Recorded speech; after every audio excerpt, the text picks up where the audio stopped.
Are you still manually counting business days on a calendar to figure out project deadlines? There is a powerful Excel function called Workday that automatically skips weekends and holidays to give you the exact due date in 1 second flat.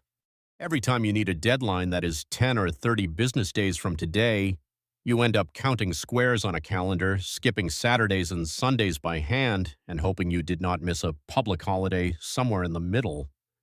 One small mistake, and you are handing a client a completely wrong due date, which destroys your credibility. Here is our setup. Column A has the project start date, column B has the number of business days required, and column C is where we want the deadline to appear. Click on cell C2 and start typing our formula. The Workday function needs just two things to get started: a start date and the number of working days to add.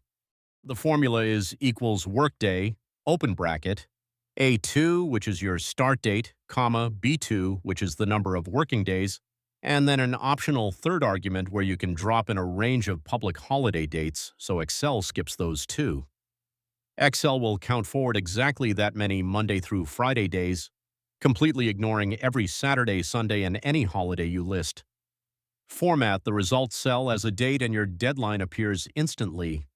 Look at the results. Excel has calculated every single deadline perfectly, jumping over weekends and public holidays without you touching a calendar. A 30 business day project that starts July 1st lands on August 11th after skipping all the weekends, and it updated in less than a second. Copy the formula down the entire column and every row is done automatically. You just learned how to use Workday to calculate accurate business deadlines in Excel without ever touching a calendar again.